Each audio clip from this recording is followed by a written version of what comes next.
it's comfortable for you? Everything's okay? Yeah, everything is fine. It was a bit of a shock for us. I think it was a bit of a shock for you. You couldn't go. Anyway, very nice to see you. Thank you for coming and taking part tonight, Maharaj. Recording in progress. So for the devotees who don't know, let me just say a few words of introduction for a very special guest we have tonight. This is Bhakti Maharaj. He's originally born in Tashkent, and he joined ISKCON, I don't know, in the early 1980s. Came from a very educated family. Both his parents were academics, and Maharaj himself has a PhD in microbiology. He's written something like 9 different books, and he especially likes to speak about the holy name. He was a GBC member for like 20 years in Moscow and Russia. And he's a wonderful combination of things I find personally. I see him as a true intellectual, but also someone who's very dedicated to the mission. And I find that, Mars, I'm speaking to you, I find that a very special combination, because I know a lot of intellectuals and artists, and they have a hard time being part of the institution, being faithful to that. But Mars is able to do both of those from a very higher point of view. So actually, some of the devotees requested me to ask Maharaj if he would speak something about the Soviet regime in Russia and what things were like at that time. And he has some things to say about that. He was a brahmachari at that time. But as he confided with me, he said, I'm not so inspired to just tell stories like that. And honestly speaking, if you ask Maharaj to just tell some stories about that, then you just really cheated yourself. Because there's so many people who can tell stories like that. There's so many books and things that you can read. But when you get a chance to associate with an elevated Vaishnava who has deep understandings and can speak in a special way to a particular audience, and you try to just box him up with a particular topic, it'll be your misfortune. That's all that I can say. So I don't want to embarrass Maharaj anymore. Just thank you so much. I know I want to add this small comment. Maharaj has so many people beating on his door from all over the world to speak and to please go there. And so it's really very special that you're giving us some of your very valuable time, Maharaj. I can't express it. I'm just so happy to get to see you. Hare Krishna. So let me get out of the way, and we'll let Maharaj say something. Unless, maybe I should introduce real quick too to Tukaram Prabhu.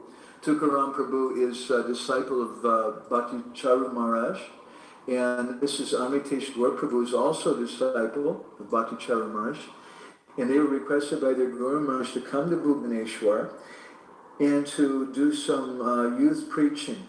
And Bhakti Maharaj, what they've done is really phenomenal. I mean, I can say, being part of the Bhubaneswar temple since 1993, there wasn't a whole lot going on in terms of preaching to new people, in terms of preaching in the universities. And these two devotees now, I think they have something like 300 members of the IYF.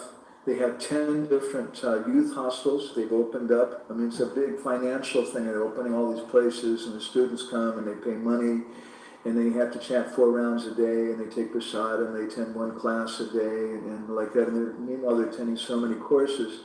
And all the devotees in that course, when I go there, I feel like I'm in Chopati or something. Everybody's just so humble and so very, very sweet. They respect all the devotees so much. So I'm just so appreciative of Tukaram Prabhu and Amitesh Gaur Prabhu. And maybe one or both of you would like to say something to welcome Maharaj.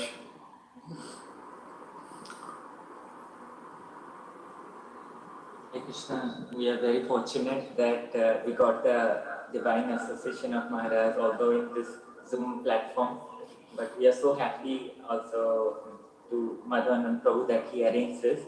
And Maharaj, without anything, I just want to welcome you on behalf of ISKCON Bhubaneswar and all the youth forum devotees, so that we can hear your nectarian katha. Let us all welcome Maharaj by chanting one time Hare Krishna Mahamantra. Hare Krishna, Krishna Krishna, Hare Hare, Hare Rama, Hare Rama, Rama Rama, Hare Hare.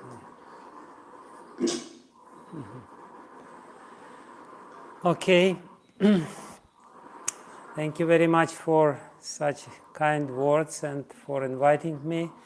I was very excited when Madhavananda Prabhu told me about this development, and I immediately agreed to come to speak. Actually, I like Odisha. I like Jagannath Puri especially. That's one of my most favorite places. And so I have some selfish interest in mind while speaking with you. Maybe sometime I will come there and see you in person when all this madness will pass away. Regarding topic of my discussion, yes, I was not extremely excited about the first topic which was given to me, although it's understandable that it's interesting for you to hear how it was like. But I've been talking about this so many times, and I'm kind of tired to talk about this again. So I rather prefer to speak something from Srimad Bhagavatam, but because the request was there, I will speak a few words about my background and how I joined and why specifically I joined, because it will be connected with the topic which I will try to present. I will speak from the third canto of Srimad Bhagavatam, from the teachings of Kapila Dev, where he defines the fundamental principles of the material nature. I will specifically talk about the nature of our consciousness or chitta, which Sri Chaitanya Mahaprabhu defines in the first verse of Shikshashtaka, not defines, but says that the main target of the holy name is to purify our chitta, Cheta Darpana Marjanam. So I will specifically say what does it mean and what are the ramifications, why do we have to purify our consciousness, what are the reasons to purify our consciousness. So I'll talk about this, but before I'll speak a few words about my specific background. But let me first chant the verse from the 26th chapter of Srimad Bhagavatam, and then I'll speak on this topic. Om Namo Bhagavate Vasudevaya. Om Namo Bhagavate Vasudevaya. Om Namo Bhagavate Vasudevaya. Om Namo Bhagavate Vasudevaya. Narayanam Namaskritya Naram Cheva Narottamam Devim Saraswatim Vyasam Tato Jayamudirayat Nashta Prayashva Bhadreshu Nityam Bhagavata Sevaya Bhagavatyuttama Shloke Bhaktir Bhavati Naistiki Yam Pravrajantam Anupetam Apeta Krityam Dvaipayana Virahakatara Juhava Putreti Tanmayatayo Taravo Binedus Tam Sarvabhuta Hridayam Munimanatosmi. So the verse which I have chosen for our discussion tonight is the 22nd verse from the 26th chapter. And in this particular verse, Lord Kapila Dev gives the definition or paribhasha to the element of chitta. He gives a specific lakshanas of chitta by which we can recognize what is chitta, what is our consciousness, what is material consciousness. Chitta is a material consciousness, but still it's a very important element, and we have to really clearly understand how it functions, what it does, why do we have to purify, and what will happen when we will purify the chitta. Why Sri Chaitanya Mahaprabhu so boldly says that Cheta Darpana Marjanam, Bhava Mahadavagni Nirvapanam, Shreyah Kairava Chandrika Vitaranam. All these effects are stemming from this Cheta Darpana Marjanam. So we will discuss all this important topic. As Madhavananda Prabhu said that I like to speak about holy name, it's probably because holy name Suresh Acharya. Just let me answer. Okay, just 1 second. Acharya, I'm giving class at the moment. I will be late for your class. I'm really sorry. I'm on Zoom now. Okay? Okay. Kshamyatam. Okay.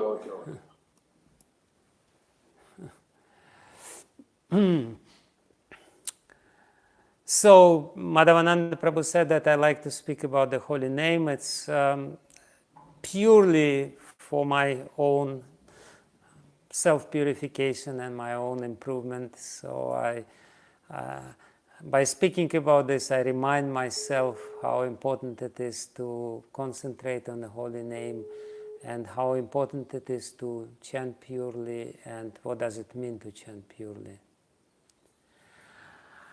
So the verse number 22, Svachatvam avikaritvam shantatvam iti chetasaha vrittibhir lakshanam proktam yathapam prakritih para.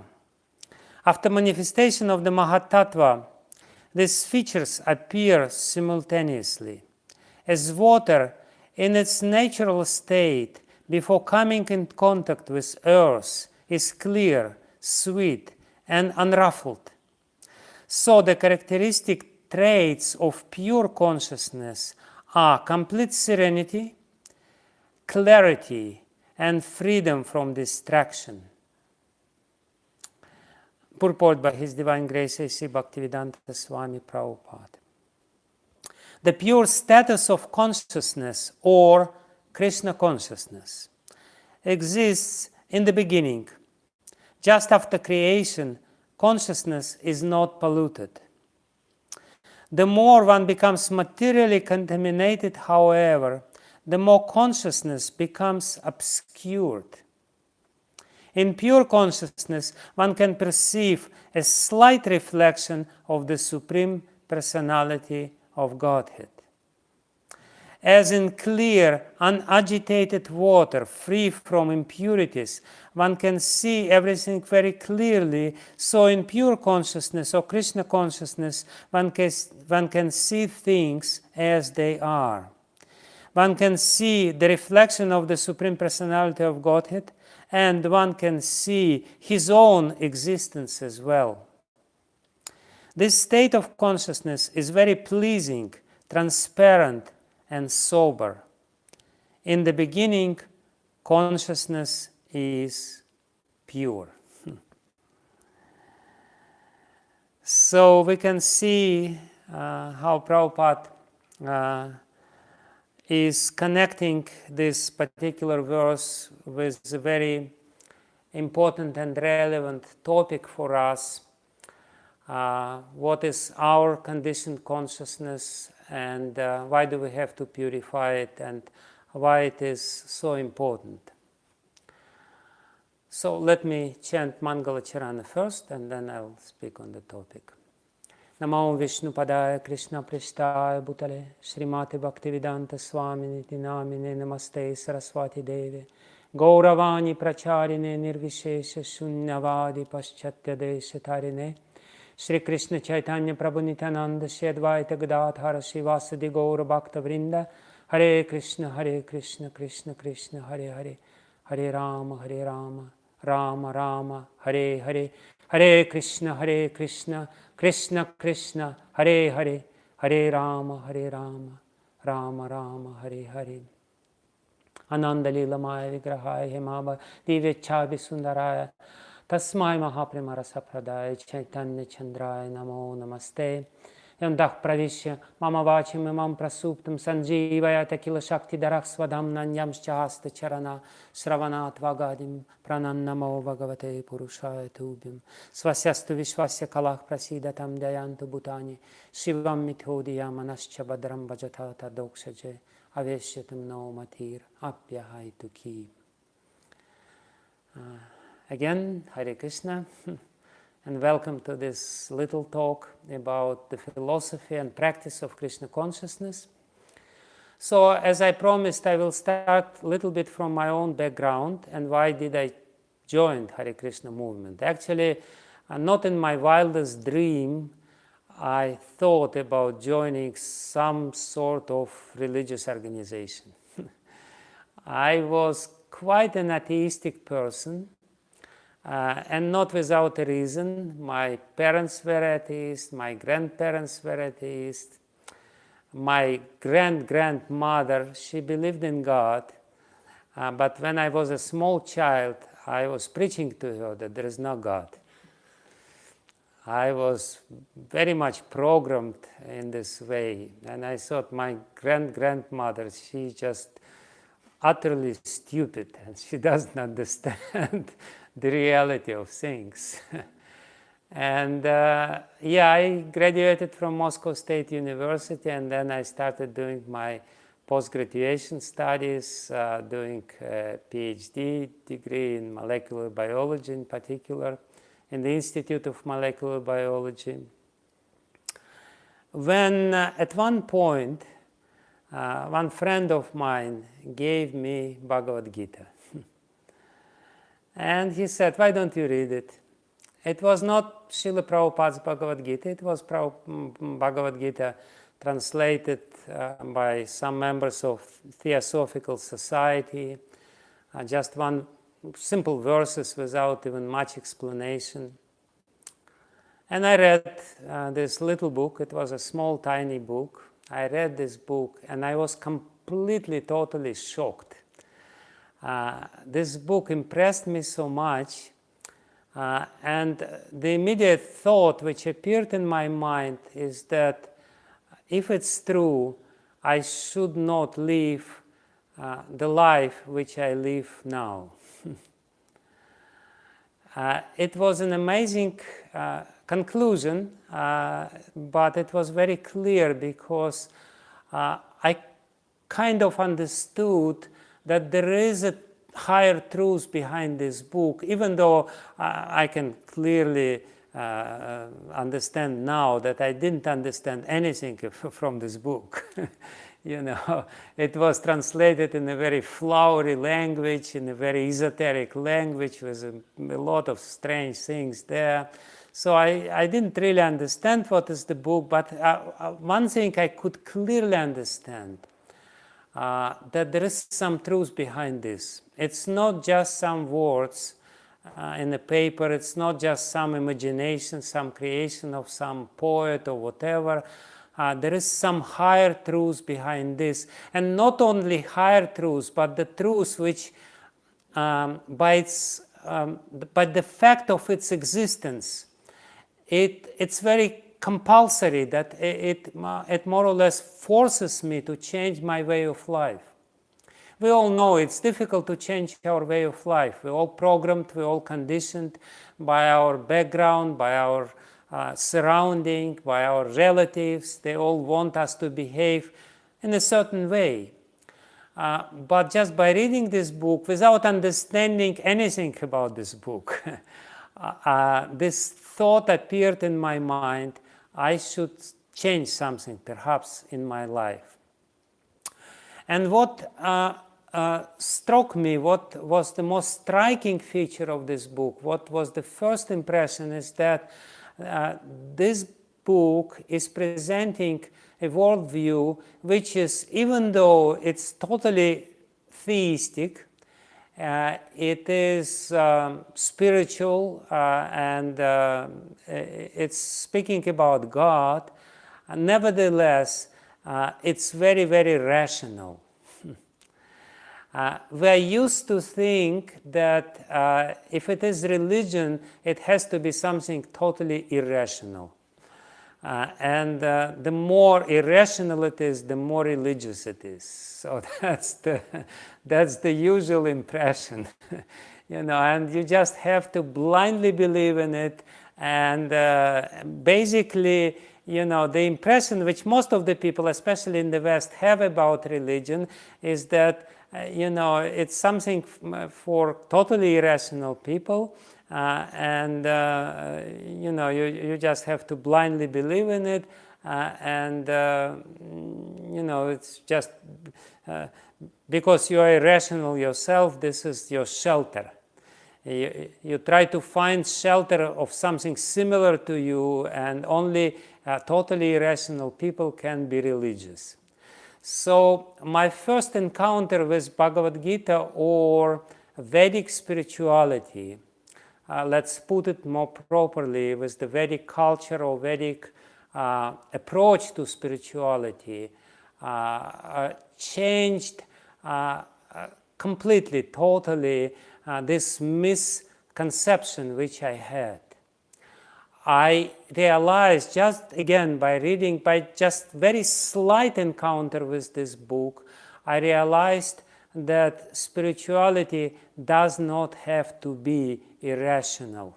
And I don't have to become irrational by practicing spirituality. I still can retain my rationality and at the same time practice some spiritual life, which was a great discovery for me. You know, I don't have to believe in some superstitions.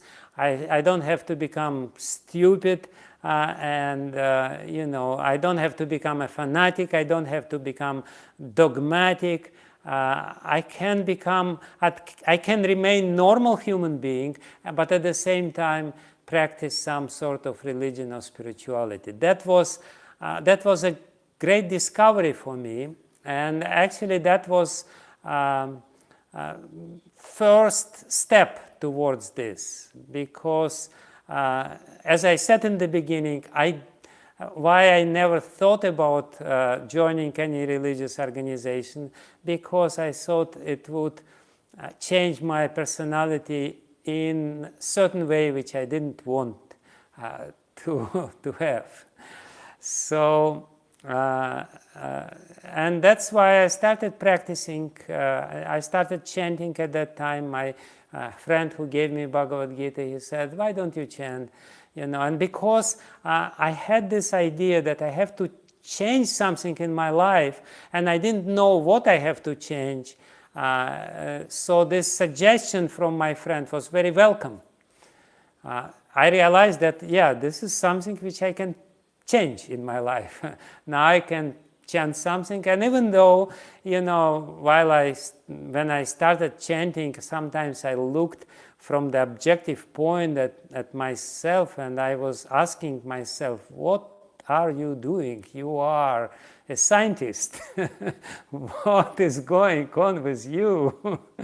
Nevertheless, this experience of chanting gave me something very special. I also could realize that it's not just parrot repetition, as Prabhupada used to say. There is again something much higher behind this, and that was also very intriguing to me.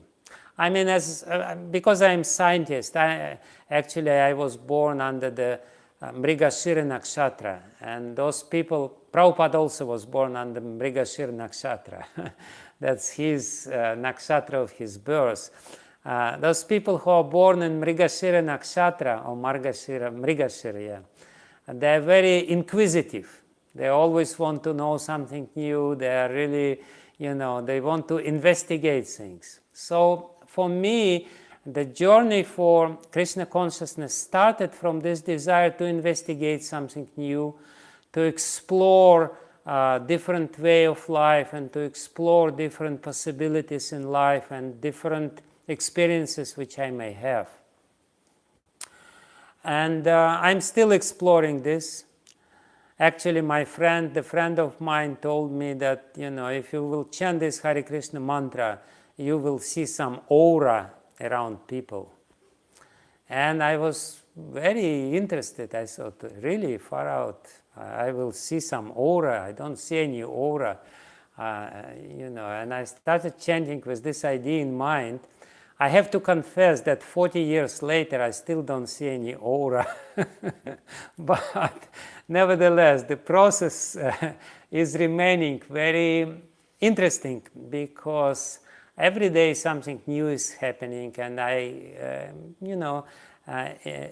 in this journey, I made some very important discoveries, which are very, treasures for myself. I treasure them a lot. Very important discoveries, how my mind works, what I need really, and so many other things. Some of them I will share with you tonight. But, the communistic government was not really happy that some people joined Krishna consciousness movement, and they started a huge campaign. But what is the most amazing for me is that even though at that time I was very remotely connected with Krishna consciousness movement, when the secret police, the KGB, the intelligence service, not intelligence service, but secret police, came to my place of work and threatened me. What is the most amazing for me still to this date is that I was not tempted or seduced, or I didn't change my conviction. Moreover, even though they threatened me, they told me, we will put you in prison, we will stop your career, you will be suffering, you will be nobody, you will not get any education, you will never get your degree. So despite of all these threats, little did they know that by saying this, they only increased my conviction that there must be something very important in this Krishna consciousness movement. And I will explain why. At that time, devotees in Russia, it was a very strange scene. There were only a few dozens of devotees. They were from very variegated backgrounds. They were not really, anyone whom you would consider as a threat. And at this time, the whole state machinery, the whole state of persecution machinery of the state started persecuting this handful of devotees, including my humble self, who didn't even, I wasn't even a devotee, I was just, chanting a little bit and still was not really decided. But the reaction of the state really proved to me that there is something behind this Krishna consciousness movement. There must be something. They should know better.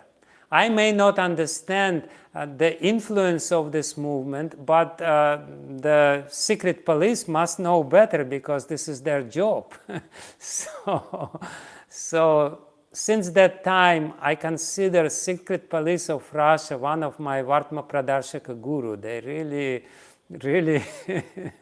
really convinced me that I must follow this path. So that's my little involvement, the little story how I became involved, and how just from the sense of contrariness, I became a devotee. I mean, this is my nature, and I guess I'm in Radharani's camp. She is also contrary to Krishna. Recording in progress. But anyway, so I became a devotee just from the sense of contrariness. The state didn't want me to become a devotee. I thought, okay, that's a good reason for me to become a devotee. Anyway, but as I already said to you, despite my involvement with Krishna consciousness movement, I try to retain my rationality and scientific approach towards things. And that probably, that gives a little flavor to my presentations. When I start speaking some scientific sort of language or explain certain things from Srimad Bhagavatam from the scientific point of view, it has its attraction for certain people, and it definitely has an attraction to myself. And of course, that's the reason why this particular chapter of Srimad Bhagavatam and the whole presentation of Lord Kapila Dev is very important for me. Maybe at some other point I'll have a chance to speak about 29th chapter of the 3rd canto, which explains devotional service in the modes of nature. It's a very, very interesting chapter, which I studied in depth, and I may share with you something about this. But for today, I wanted to speak about this nature of consciousness and the 3 main characteristics of the nature of consciousness, and what will happen when we will return to this original state of consciousness. Srila Prabhupada is very emphatic. He says the original state of our consciousness, material consciousness, chitta, is pure, and by as much as the drop of the water before it touches the ground is pure. The rain water, when it falls from the sky, is pure. In a similar way, originally, when we just come in contact with the, of course, there are different theories. I'm not going to touch this, but in any case, we have to understand that there is an original state of our consciousness, original in the sense that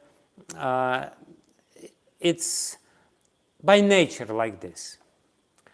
And Kapila Dev explains that in macrocosm there is Mahatattva, and Mahatattva is the first material element which evolves from Prakriti. Prakriti is unmanifest state of material energy, but when the Prakriti is agitated by the energy of Kala, which is actually the glance of the Lord. The glance of the Lord, by touching the unmanifest state of material nature, agitates this material nature, and it injects jivas, the jiva souls, conditioned souls, into the material nature with their karma, and these jivas, they throw this balanced state of material nature into imbalanced state. And the evolution starts, and the first element, which is highly sattvic and very transparent, is called Mahatattva. This Mahatattva is the original material element, and on our body, within our consciousness, it is present as Chitta. And as it is said in the previous verse, it is Bhagavat Padam. As Prabhupada beautifully explains this, it's the space or Padam, the stage where we can meet with the Supreme Lord or worship the Supreme Lord. Actually, that's very interesting, because when your consciousness becomes pure, when your chitta becomes pure, then the spirituality or the relationship with the Lord become very natural. You don't have any doubts whether God exists or not. All the doubts which we may have at present state is due to the impurities, due to the influence of Tamagun and Rajagun within our consciousness. But when the consciousness becomes pure, as it is said here, when the consciousness becomes pure, it reestablishes the first quality of the consciousness. The 3 qualities of Chitta which is present within ourselves, but which fully manifests only when the chitta becomes very pure due to the chanting of the holy name. The first quality is svachatvam. And svachatvam, you all know what it means. You know, Svacha Bharat. You know, we all follow this Modi's program, Clean Bharat. Svachatvam means cleanliness, but Sridhar Swami and Vishwanath Chakravarti Thakur and Srila Prabhupada, they gloss this particular quality. Svachatvam means basically transparency. The chitta in its original state, it's transparent, and Sridhar Swami and Vishwanath Chakravarti Thakur, they gloss this svachatvam or transparency as Bhagavat Bimba Grahitvam. Or as Prabhupada says, that the pure chitta can have little reflection of Bhagavan, of the Supreme Personality of Godhead. Bhagavat Bimba Grahitvam means that when the chitta becomes so pure, we see the reflection of the Supreme Personality of Godhead within our chitta, and we worship Him. And also, Prabhupada also explains very important things. When our chitta becomes pure, we see not only the reflection of God within our consciousness, we see the reflection of ourselves within our consciousness, which we unfortunately don't see at this moment because our consciousness is covered by these lower modes of material nature, or by this aspect of Maya, which is called Avaranatmika Shakti. This Avaranatmika Shakti puts the avarana, the covering over our consciousness, and we don't see ourselves. As it is said in Yoga Sutra of Patanjali, Chitta Vritti Nirodha, Yoga's Chitta Vritti Nirodha, and then Tada Drashtu Svarupa Avasthanaha. Then when your chitta becomes clear, when there is no disturbance in the chitta, and we will explain what disturbance in the chitta means next, but then Tada Drashtuh Svarupa Avasthana, Tada, at that time, Drashtuh, the seer, the soul, the source of consciousness, the seed of consciousness within ourselves, it becomes established in its Svarupa, and he sees his own Svarupa. I was told a beautiful story about Srila Gaur Govinda Maharaj. I really like this beautiful story, little story. Once a devotee asked him, Guru Maharaj, please tell me, what is our Svarupa? Because it's a big question and controversial question in our Sampradaya. Do we have our Svarupa already, or the Svarupa has to be given to us by a Guru? And, you know, there are different opinions. But the answer of Srila Gaur Govinda Maharaj was amazing and very strong. He said, everything is already within you, and he quoted simple verse from the 2nd chapter of Bhagavad Gita to prove this. Nasato Vidya says here, when your consciousness becomes clear, Bhagavat Bimba Grahitvam, you see the reflection of the Lord within the mirror of your heart, and you see your own reflection.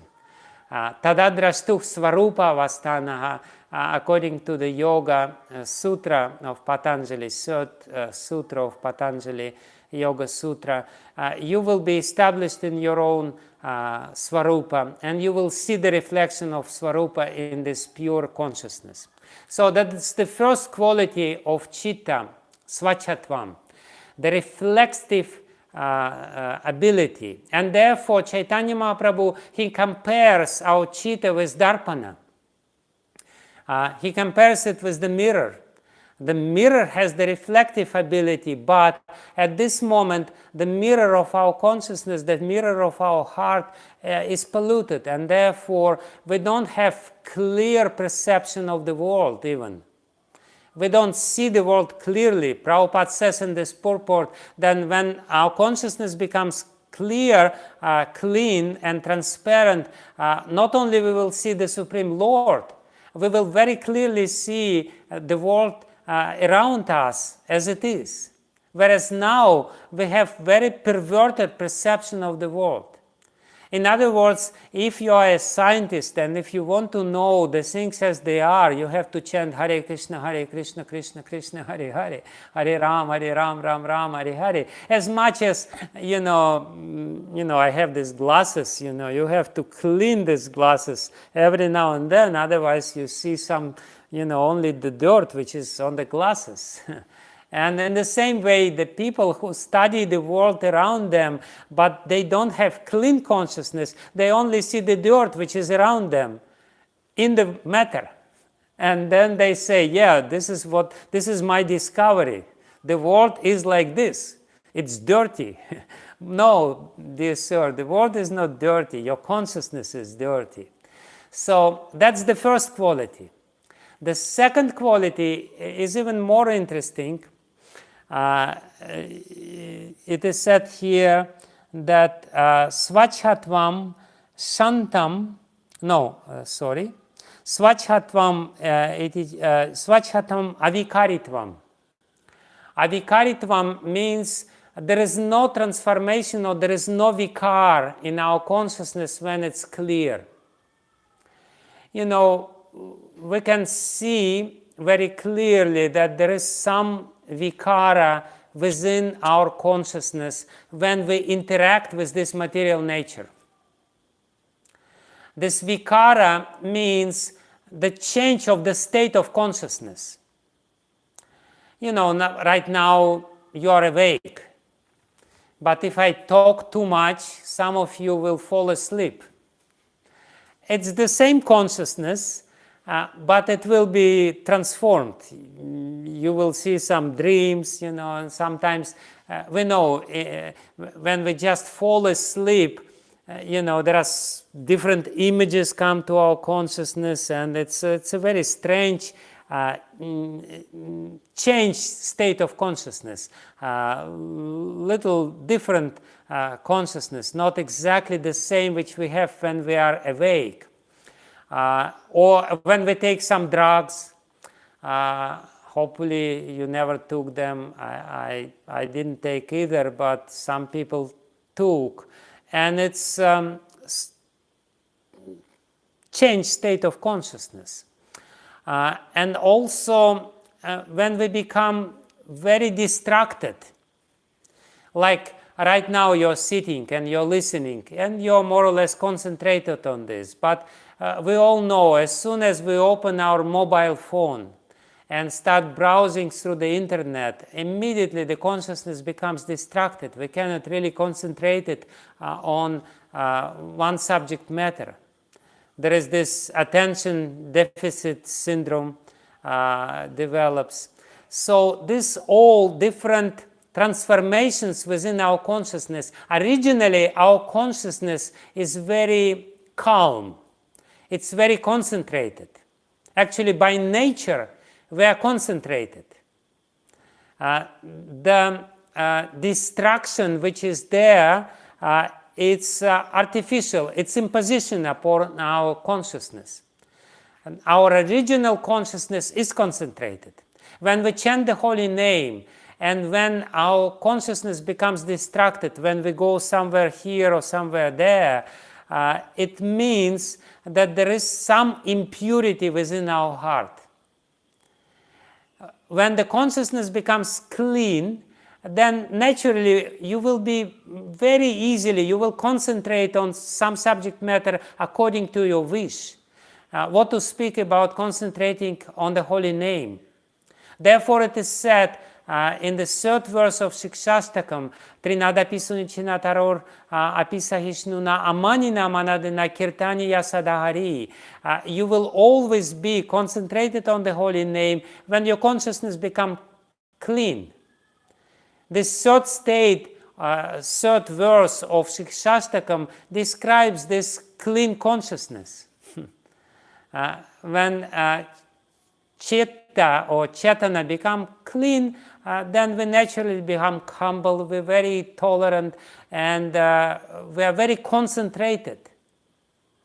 So when we chant and we feel that the mind has some vikshepa or distraction, it means some impurity is there. So what shall we do? We should continue chanting. Because Chaitanya Mahaprabhu promises to us that all these impurities will be purified, will be cleansed away from our consciousness by this process of chanting.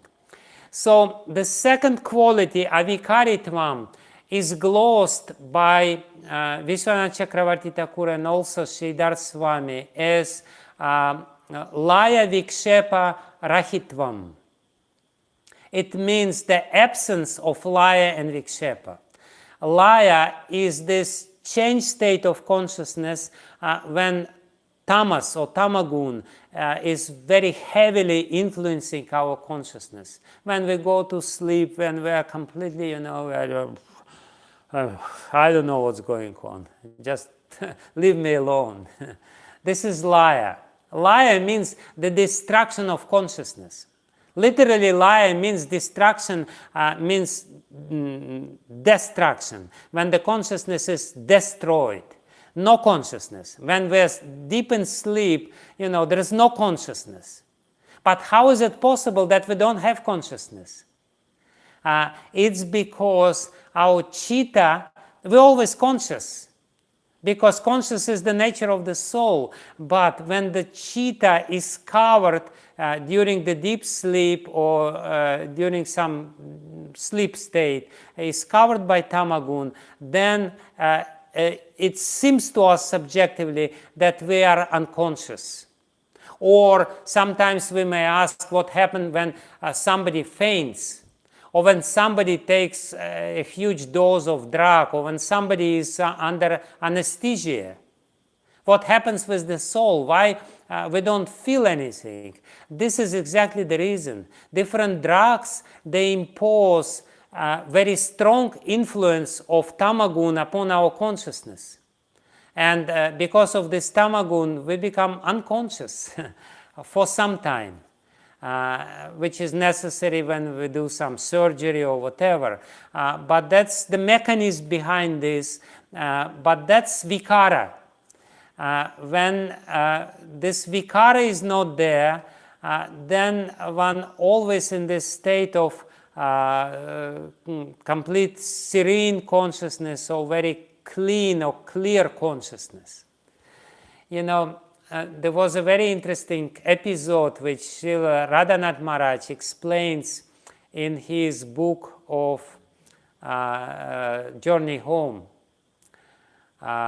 He speaks about quite famous impersonalist, Nim Karoli Baba. He was living there in Vrindavan, and according to him, he was a partial manifestation of Hanuman, but whoever he was quite an advanced impersonalist. Sometimes he was present simultaneously in different places. So he had his disciple, Ramdas, Western disciple, who made him very famous in the West. His Ramdas is quite famous figure in the esoteric scene in America. And he started his journey to spirituality from the experiments with drugs, specifically with LSD. You know, when you take LSD, you have all kinds of strange hallucination, and you feel like your consciousness expands, and you sometimes encounter God there or whatever, all kinds of strange stuff. Prabhupada always had to preach to his hippie disciples that LSD will not bring you closer to God. Because that was the very common misconception among those generation of hippie or spiritual seekers in America. Then by LSD you can get some spiritual experience. But very interesting, this episode which I want to tell you is a very interesting illustration to this verse. Because when Ramdas came to this Nim Karoli Baba, he could understand that he has a higher consciousness. And he wanted to explore or to see what effect LSD will have upon him. What he will do, or what will happen with him if he takes LSD. And he gave him a huge dose of LSD, and he said, Guru Maharaj, please take it. You know, this is hippie mentality, you know. But anyway, he took it very nonchalantly, very peacefully. He took it, and what happened? Nothing happened. You know, his consciousness was not transformed, and that's a very important illustration or proof to this verse of Srimad Bhagavatam, because in this verse of Srimad Bhagavatam, Kapila Dev says that when the consciousness becomes clear, it's avikaritvam, no vikar. You take drugs, no vikar. You take a big dose of, you know, anesthetic, and nothing happens to you. You're not really stoned, so to speak. This is a hippie jargon, stoned. When you take some drug, you become like a stone. It basically means that tamagun becomes very prominent in your consciousness. But here it is said that despite of all these external influences, if you reach this state of clear consciousness, you remain non-affected by this. No change in your consciousness, laya vikshepara. And it means that you constantly concentrated on the holy name. Kirtaniya sadahari. Hare Krishna, Krishna Krishna, Hare Hare, Hare Ram, Ram Ram, Hare Hare. You constantly hear the sound of the holy name, and you understand by your clear consciousness that the sound of the holy name is non different from God himself, because you see how his image, his roop, is reflected from this nam in your consciousness. That's the second quality of chitta, of clean chitta. And the third quality is even more interesting. Why it is even more interesting? What could be more interesting than to have reflection of God within our consciousness? What could be more interesting than to become completely transcendental towards all this, influences, external influences? There is something which is more interesting. Well, maybe not more interesting, but maybe even more relevant to us. And this is also mentioned by Srila Prabhupada in his purport to this verse. The third quality is shantatvam, and it means that when your consciousness becomes clean and clear, you become completely peaceful and happy. Krishna says in Bhagavad Gita, ashantatvam kutak sukham.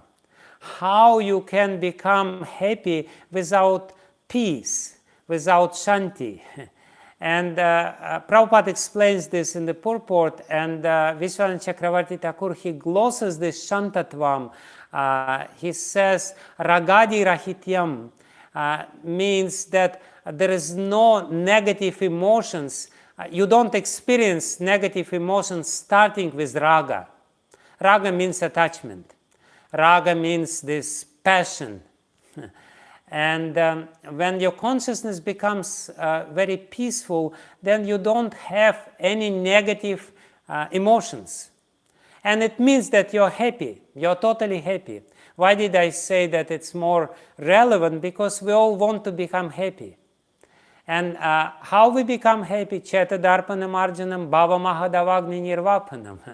When our consciousness becomes clean through the chanting of the holy name, then all this davagni, this very fierce fire of material sufferings, of bhava, all these negative emotions which we have, grief, anger, attachment, envy, all this, desperation or despondency or dejection, all these negative emotions which we all have, fear, they all disappear from our consciousness. Shantatvam. Srila Prabhupada says when the drop of water becomes very calm, it's naturally transparent, and there is no this, all these waves in the consciousness. You become happy because the peaceful state is the happy state, and not only happy, because happy sometimes we become. Even in this world, we sometimes feel some elation, but we become completely immovably happy, or how you say this, completely nothing will unshakingly happy.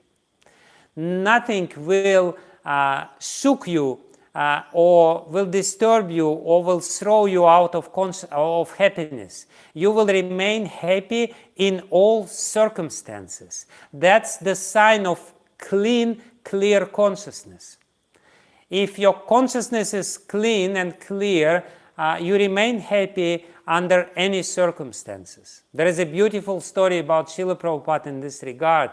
I like to tell this story, when there was a very difficult situation in ISKCON, and there was a court case in America, and the programmers, they wanted to close down completely Krishna consciousness movement in America, and there were some fines towards devotees, and so many problems. And on the top of it, in India there were so many problems. In Bombay there were problems with this Mr. Nair in Juhu, and all these problems, they were building up. The pressure was building up, and Prabhupada was receiving bad news every day.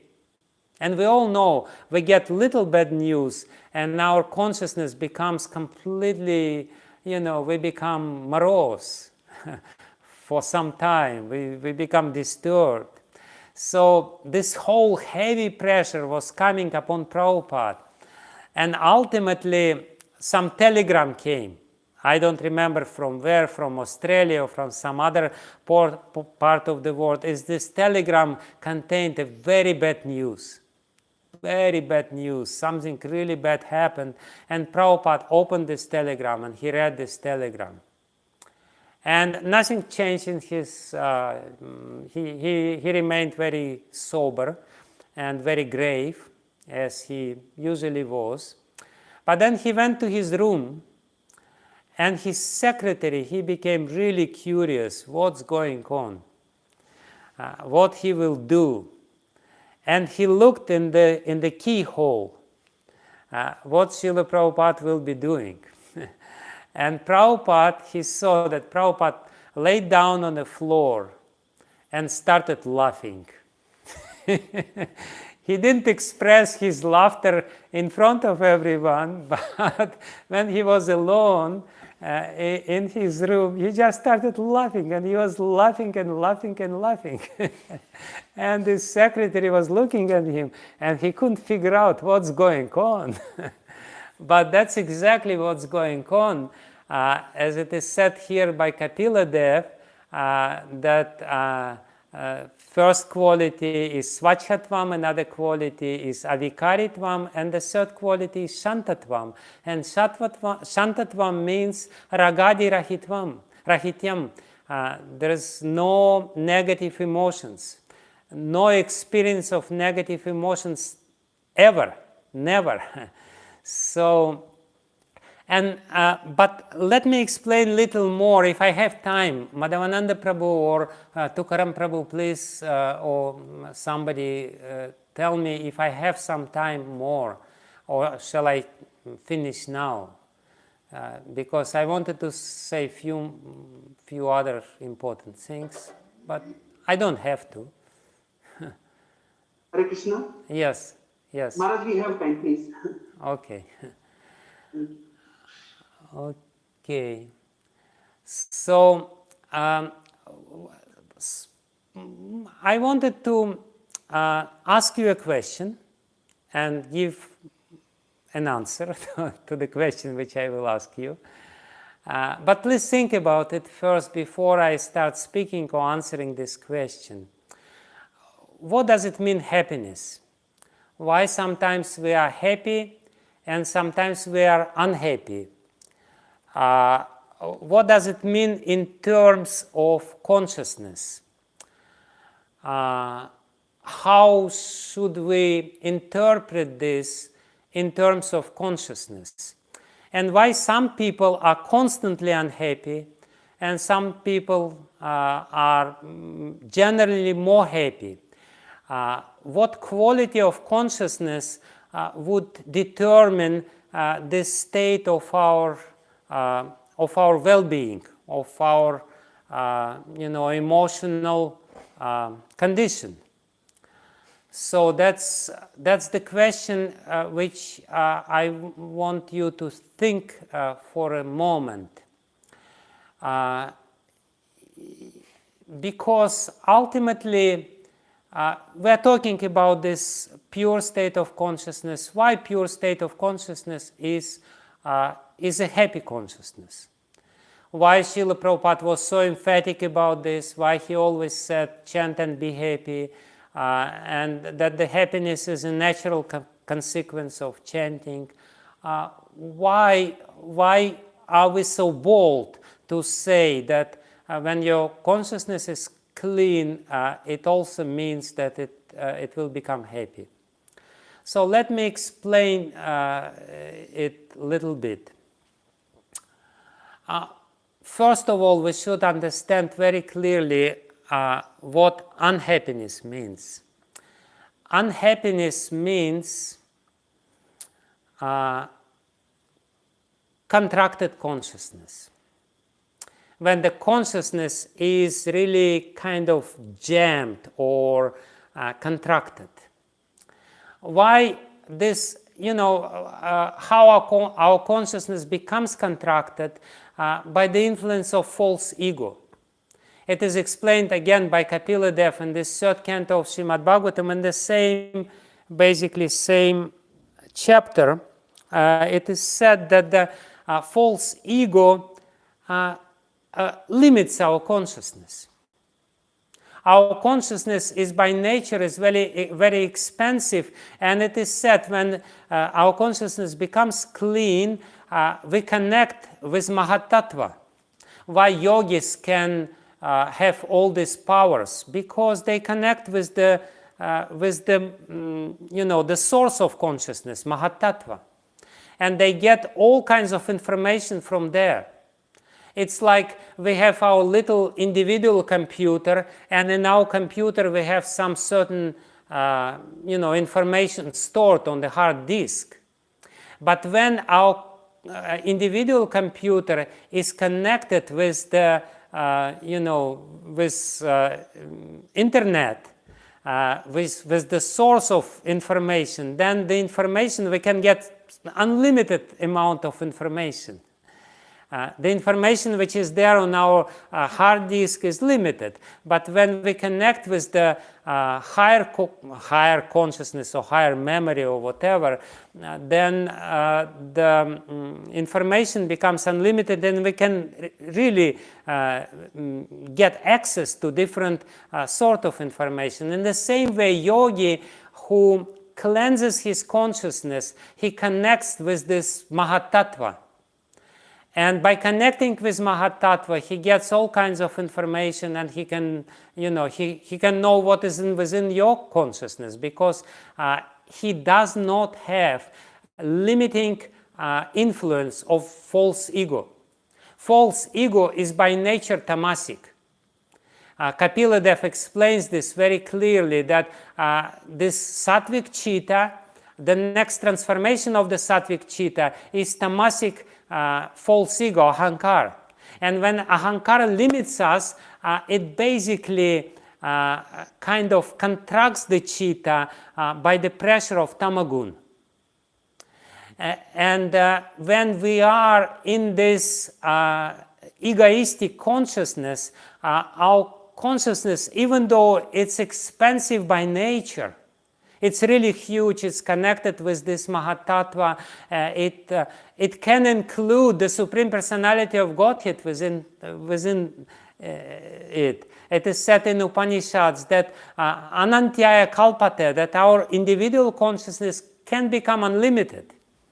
Really, because the consciousness has this nature of expanding. So, but when it comes in contact with false ego, under the influence of false ego, it becomes very limited and contracted by the limits of false ego. Depending on the nature of false ego, it becomes less limited or more limited. So please now imagine the glass of water. And then also imagine the huge ocean. And you throw a little sand of, little grain of sand or little pebble into this glass of water. What will happen with this glass of water? There will be a lot of waves. And these waves will be coming to the limits of this and coming back and creating all kinds of disturbances. But when you throw the same pebble into, grain of sand into the ocean, what happened with the ocean? Not much. The ocean remains the ocean. There is not much disturbance. Why? Because it's so expensive. Even if there is some disturbance, it doesn't bounce back.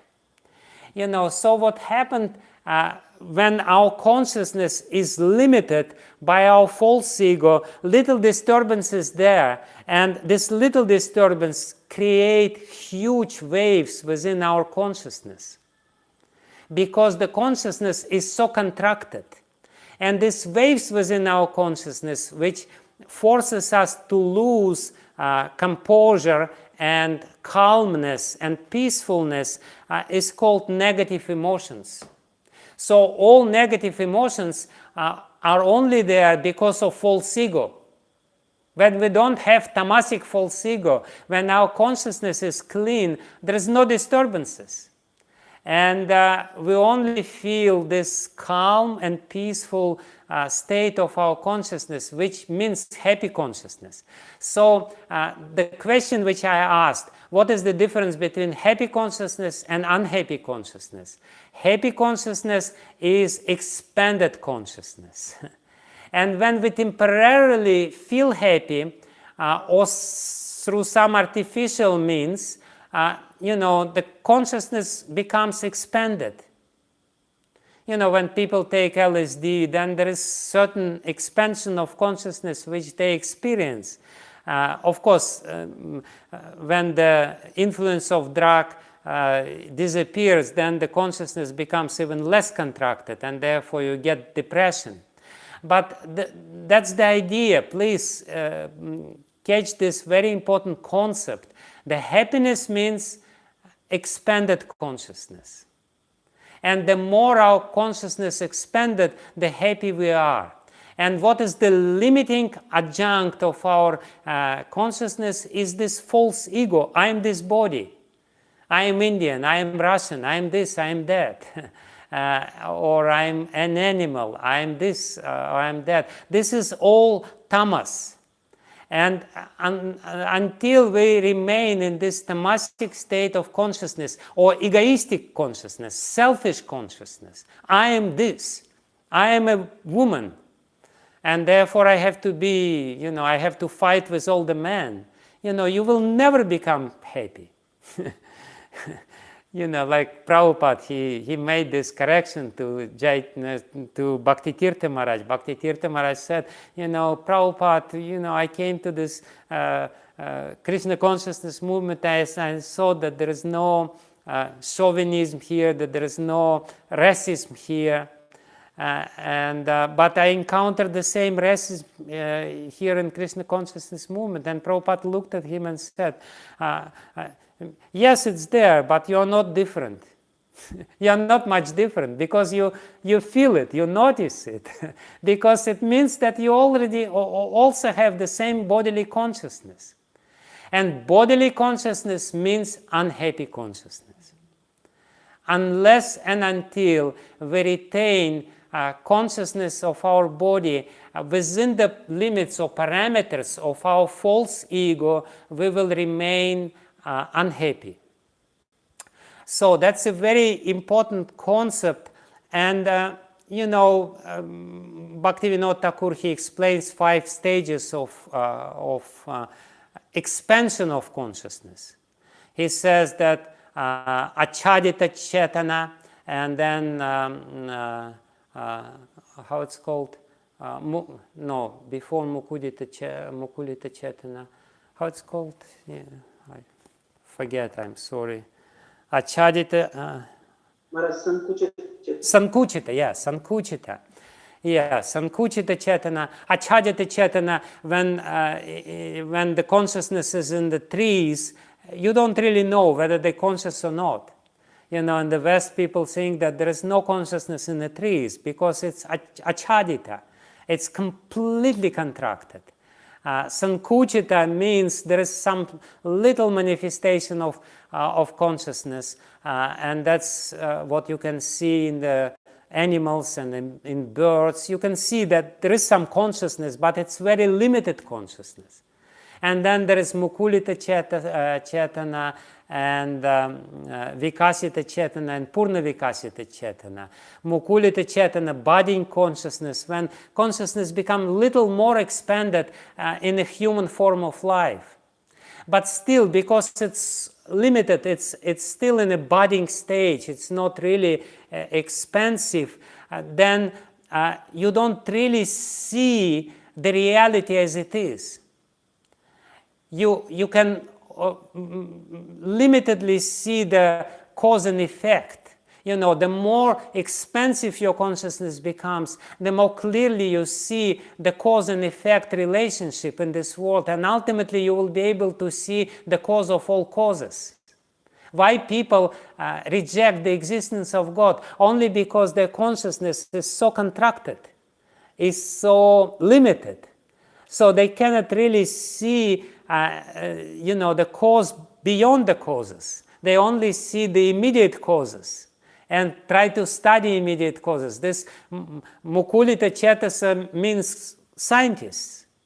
It's a very low state of consciousness, really low. I'm speaking about myself. I am speaking on my experience. It's a very limited approach to reality. It's Mukulita Chetasa. And when the reality becomes more,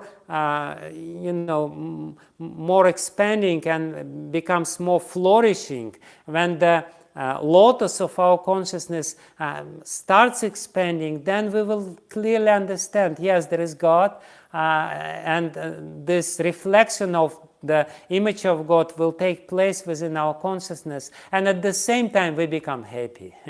because this expansion of consciousness will take place. And when it's Purna Vikasita, then, which is according to Bhaktivinoda, is the stage when one experiences bhava or emotions towards the Lord, that's the happiest state of consciousness. So the more contracted the consciousness is, the more unhappy you become. And that all depends on the level of our selfishness, of our complete concentration on false identity, the identity of this material body. And there is one more little thing which I wanted also to tell in this connection, which could be relevant, is that, when we chant, very important thing, which will be the last thing which I tell now. When we chant, we sometimes feel happiness, sometimes we feel that our consciousness is expanding, sometimes we feel very generous, very liberal, and sometimes we don't feel this. Why? Because we can chant within our false ego, within our ahankar, or we can chant without ahankar. When Chaitanya Mahaprabhu says, Naham vipro na cha narapati, napi vaishyo na sudra, naham varni na cha grihapati, navanasto yatirva, kintu prodyan, Nikila Paramananda Purnamritat Bher, Gopi Bhartur Padakamalar, Dasa Dasa Anudasaha, he says, he explains the consciousness in which we should chant. If we chant within the parameters of our ego, that's called nama aparat. When we chant and we're always concerned, this is I am who I am this and I'm that, I'm senior devotee, and everyone should respect me. Good luck. You may remain senior devotee for few billion lifetimes. And you will never become anyone else because you're a senior devotee, because this is material identification. And you will always demand respect. Why Chaitanya Mahaprabhu stresses so much this third verse of Shikshashtaka? Because this is the state beyond ego. Trinadati Sunichina, no ego, not even ego of a grass. Grass has some ego. I am a grass. It's a very low ego, but still it's an ego. Chaitanya Mahaprabhu says, Trinadapi Sunichina, more tolerant, more humble than the grass. Not even this ego. Then only the chanting will be pure chanting. So it basically means that we should very carefully avoid this egoistic mentality while we're chanting, and for that, before started chanting, we have to really prepare who I am. We have to say, I am not this, I am not that, I am nothing. I am not this body. Let me chant without this. I am Gopi Bhartur Pada Kamalayar. My relationship with this, the lover of gopis in Vrindavan. This is what I am, and this is how I chant. Otherwise, aham mamadi paramo, I will remain in the center. So I will confess to you now my own experience, what happens when we chant. Sometimes we chant and we feel a lot of satisfaction in the chanting, and we are somewhere in the different space. We are not in this material space. By the mercy of the holy name, we are transferred into some other space where Krishna is there. We may not see him directly, but we kind of feel he is there, and he is reciprocating with us. We chant, and it's very nice.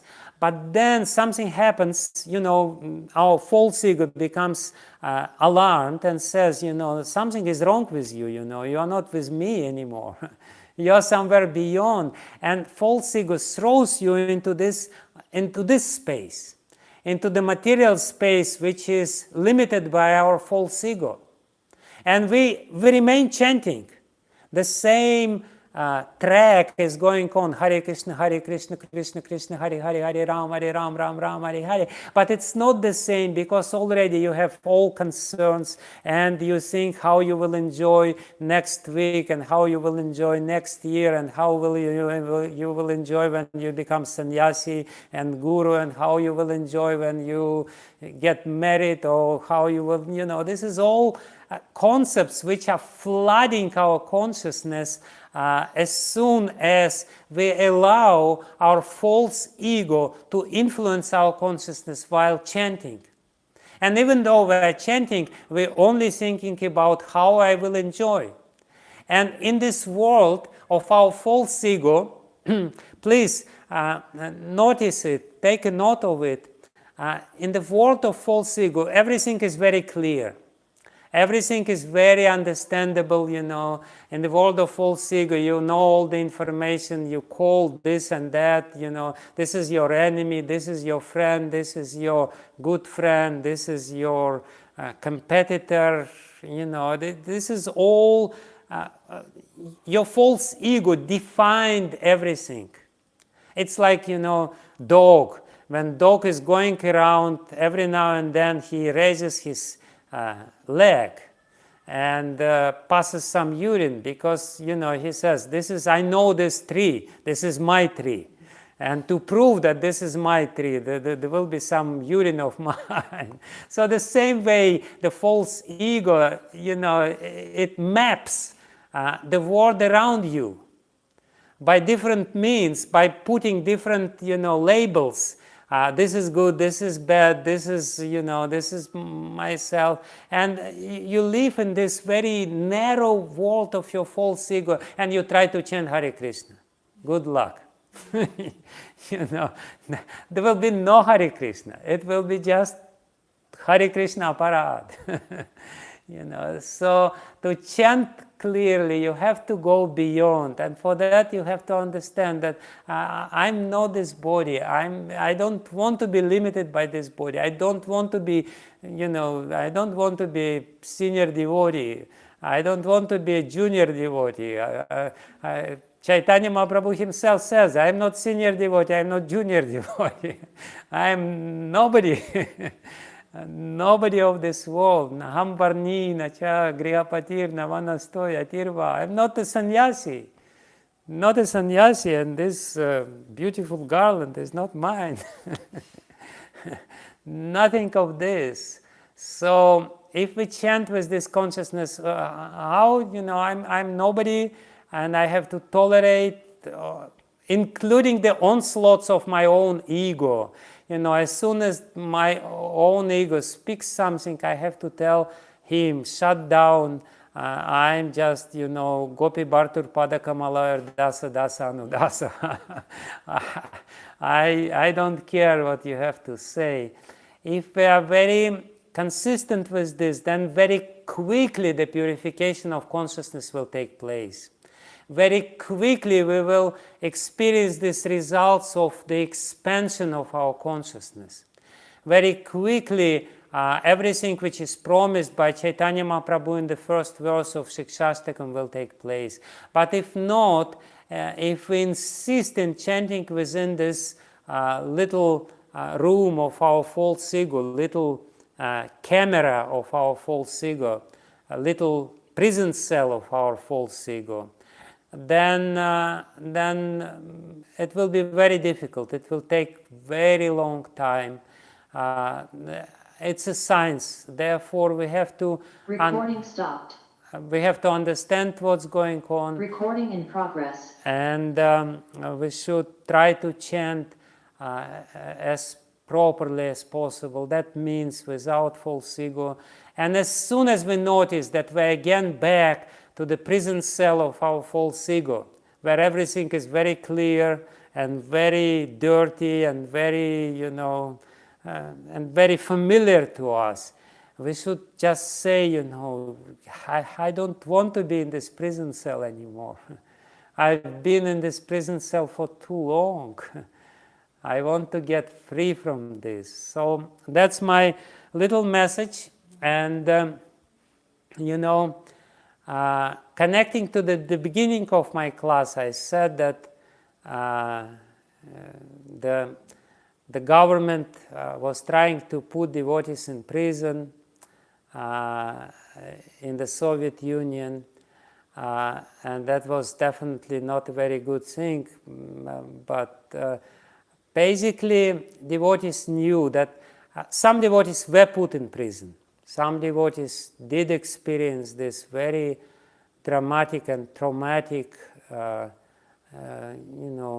events in their life when they were put in prison, but amazingly they remained free even in prison. Why? Because they were chanting Hare Krishna. This is exactly the story from Chaitanya Bhagavat when Haridas Thakur was put in prison, and when he told all the prisoners, just remain in this prison, because in this prison you may become free. So the real way to freedom is chanting Hare Krishna, when we can become free from this life sentence of our false ego. We all sentenced for life in our false ego, but there is a way to get free from this by chanting Hare Krishna, if we understand the science behind it. And I try to explain few aspects of this great science. I'm really sorry for speaking so long. Thank you very much. Srila Prabhupada ki jai.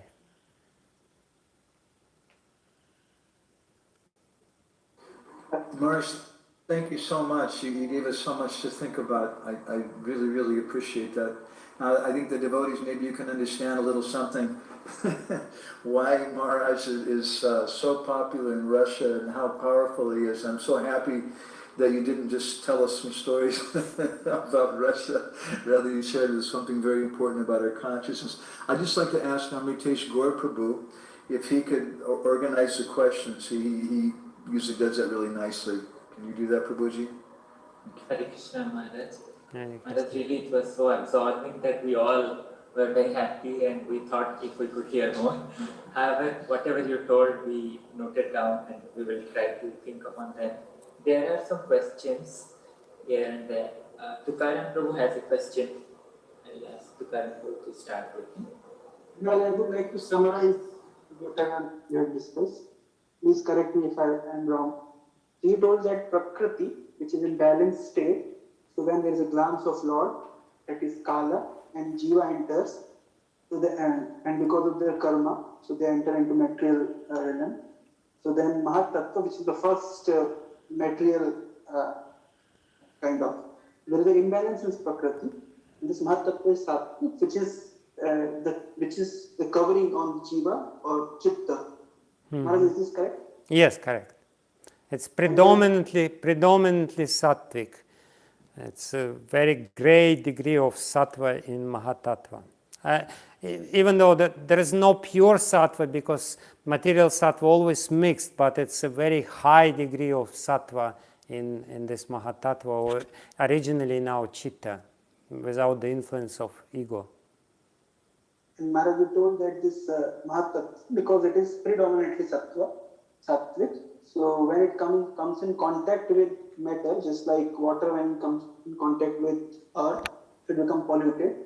So originally the qualities of Mahatattva is, you elaborated like Swachhatvam, that is transparent, clean and pure. And that means that it is actually Bhagavad Bimba Grahitvam. That means it is reflecting the image of Lord, the names and qualities of Lord in its pure state. Swachhatvam. And other is no vikar, there is no vikar, avikaritvam. That means laya and vikshep rahitam. So just like when we are in deep sleep or we are in unconscious state, laya and vikshep. So it is laya vikshep rahitam. And then the third quality is Shantat, immovably or unshakingly happy. And then you define that happiness is a state of happiness means expanded consciousness, and unhappiness means contradicted consciousness. And you gave the example of when in ocean, when the glass of water, it's a small consciousness and the ocean is big consciousness, and they are connected. So even if there is some pebbles, there is no difference. It does not make any difference. But if the consciousness is contracted with the boundaries of false ego, that is tamasic, so then there are disturbances when even a small pebble goes into.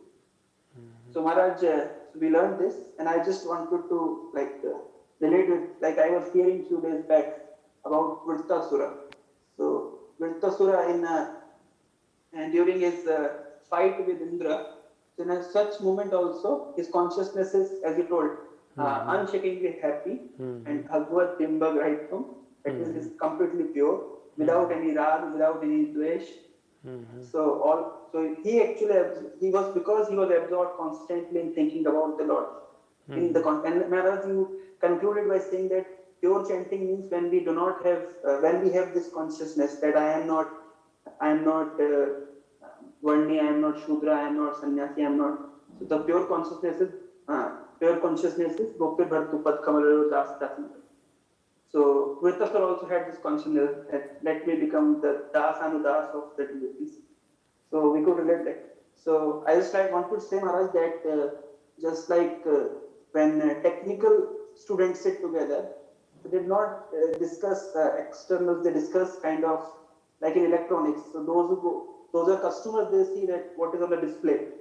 But actually the engineers know what's going in the circuit. So you have actually revealed the circuit of Krishna consciousness to us. Thank you. Thank you. Some devotees have some questions, Maharaj, from this work will be dedicated. Hare Krishna Maharaj. Maharaj, you also spoke about that how these 5 degrees of Chaitanya are there, and there also you told about how at the highest stage it goes even to Bhava emotions, and starting from the Achadita Chaitanya. Maharaj, I have got a small question here, that if this expanded consciousness is something which is free from the false ego, now a natural question will come out that when we are also trying to chant and we are also trying to become Krishna conscious, why this false ego is not leading us, and how we can attain to this state of expanding consciousness? It's not leaving us because we are attached to it. There is certain attraction in this state of consciousness because everything is kind of familiar to us, and we are controlling. We have an illusion that we are controlling everything. We know everything. This is when we are. When we are in this state of spiritual consciousness without false ego, everything is unknown to us. It's a very insecure position in one sense, because Krishna, he is a supreme autocrat. What he will do next moment, and I cannot control him. It's very dangerous. So.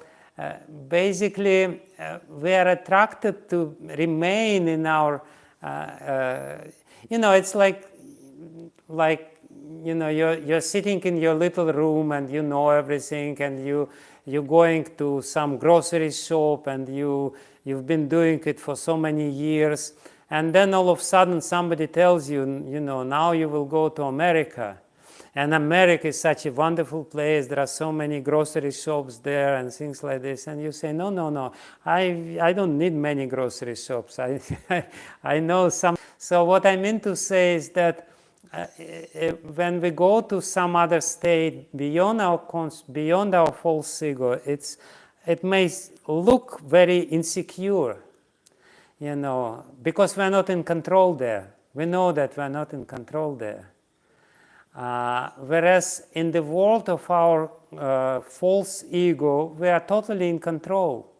We know what will happen, at least this happen, at least this is the illusion which we have. Of course, we are not in control here either.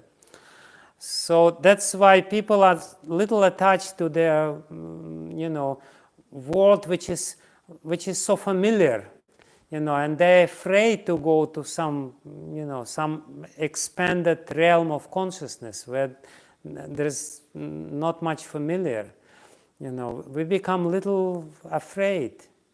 If you go to Jagannath Puri and you swim, of course you probably don't swim, but it's when you are alone with this ocean, you become little insecure and you feel better I'll be in my little small space where everything is so familiar and so controlled by me. So. Thank you, Maharaj. When the Sangram Biswal, one devotee of our base, he's asking, what's the shortest and fastest means of getting rid of all the false ego and expand our consciousness to Purna Vikasita Chitana? It's kind of this question. The fastest way is to serve the devotees. To serve basically everyone, to serve Prabhupada and his mission, and to serve all the devotees in this mission. That's the fastest way. Because, when we are attached to our ego is always something, which want to lord it over. But when we become servant of the devotees, it's the best way. The fastest way is not to become a senior devotee, is to remain a junior devotee. If you always remain a junior devotee, that's the fastest way. As soon as you become senior devotee, that's a very difficult and arduous way. And especially if you become a sannyasi, that's a very difficult way. Maharaj, you are the living example.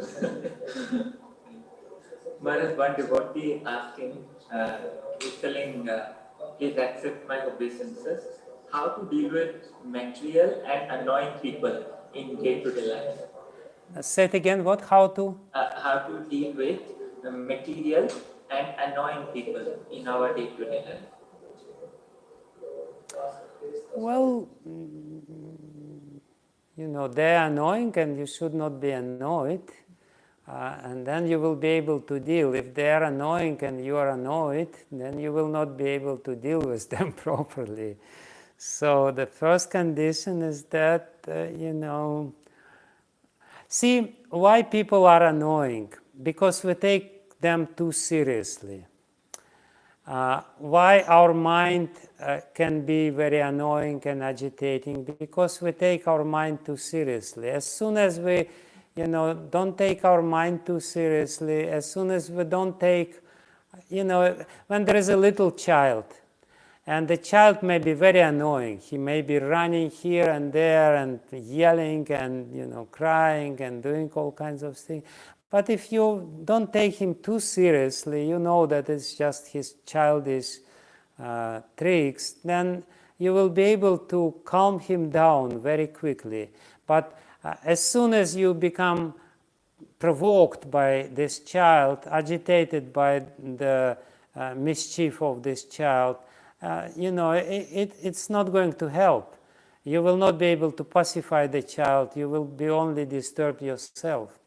So basically, not to deal properly means you don't take their minds too seriously. Don't deal with their minds, deal with their soul.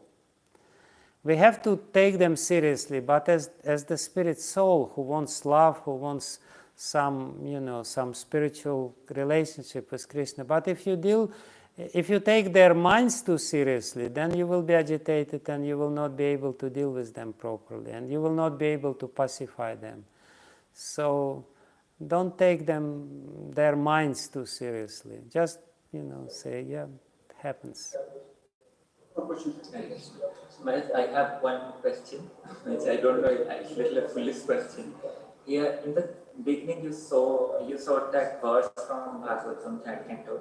There, Prabhupada was saying that what is this pure state of consciousness, which you explained in three qualities.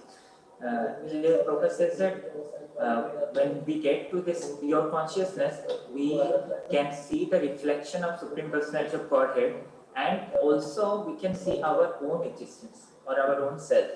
I just want to say that what is really the difference between just seeing the Supreme Personality of Godhead and again seeing ourselves? Is there any difference or it's the same thing?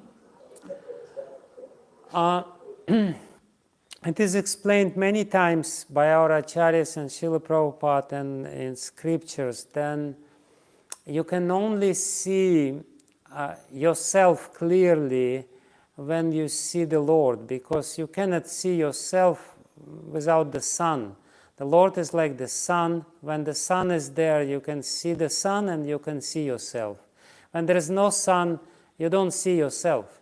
When it's pitch dark, then you don't see yourself and you don't see the sun. So, therefore, our way for self-realization, we emphatically say that there is no self-realization without God realization. You cannot understand yourself without realizing God. So in one sense it's the same, because you can only see yourself when you see God. You can only realize who you are when some reflection of God, when God is reflected in your consciousness, which is, as Prabhupada aptly say, which means Krishna consciousness. He says pure consciousness means Krishna consciousness, because when the consciousness is pure, Krishna is reflected there. His image is reflected there. Therefore, it's Krishna consciousness. Thank you, Maharaj. Maharaj, actually, I had heard from a devotee of Kolkata. He is studying with your guidance the Srimad Bhagavatam full topic, Kanai Narsala Prabhu on Kolkata. And he told me that how wonderful your classes are. I could understand very nicely when I heard it today. Okay. Madan Prabhu, I request you to speak. Hare Krishna. Thank you so much, Maharaj.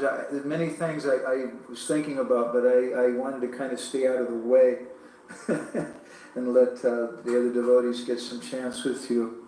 Thank you again. I really liked your point about upadhis are like a dog passing urine, and identifying this as myself, because those upadhis for the consciousness of the conditioned souls are kind of violence.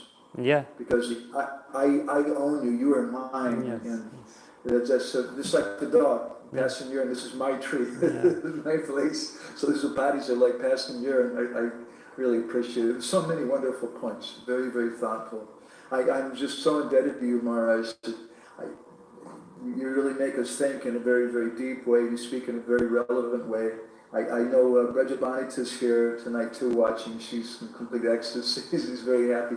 And I have to say, you're going to cause yourself maybe some troubles by giving this class, because now everybody here in Orissa, they're going to want you to come.